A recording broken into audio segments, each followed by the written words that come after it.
નમસ્કાર દર્શક મિત્રો, આપ જોઈ રહ્યા છો HK ન્યૂઝ। તો જોઈએ આજના મહત્વના સમાચાર સાબરકાંઠાથી। સાબરકાંઠા એસપી વિજય પટેલની ખેડા જિલ્લામાં બદલી। સાબરકાંઠા જિલ્લા પોલીસ વડા શ્રી વિજય પટેલ સાહેબની બદલી ખેડા જિલ્લામાં થતા આજે તેઓ હિંમતનગરથી રવાના થયા હતા। તેમના સ્થાને રાજકોટ શહેરના ડીસીપી શ્રી પાર્થરાજ ગોહિલ સાહેબ સાબરકાંઠા જિલ્લાના નવા એસપી તરીકે નિયુક્ત થયા છે।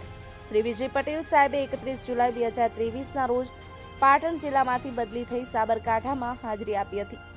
લગભગ 2 વર્ષના કાર્યકાળ દરમિયાન તેમણે કાયદો અને વ્યવસ્થા જાળવવા તેમજ પોલીસ દળમાં શિસ્ત, પારદર્શિતા અને જનસંપર્ક વધારવા માટે નોંધપાત્ર કામગીરી કરી હતી।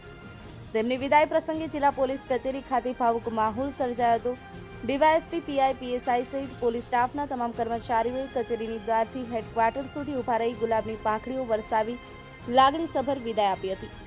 ગાર્ડ ઓફ ઓનર બાદ પોલીસ બેન્ડના સૂરો સાથે જીપ્સીને કર્મચારીઓએ રસ્તાથી ખેંચી અને હેડક્વાર્ટરના દ્વાર સુધી લઈ ગયા હતા। ત્યારબાદ શ્રી વિજય પટેલ સાહેબ ઇનોવામાં બેસી અને ખેડા જિલ્લાના નવા કાર્યભાર માટે રવાના થયા હતા। 2 વર્ષ દરમિયાન બનેલી લાગણીઓ વિદાય સમયે તેમના ચહેરા પર સ્પષ્ટ ઝળહળી રહી હતી। HK ન્યૂઝ રમેશ સત્યની સાથે।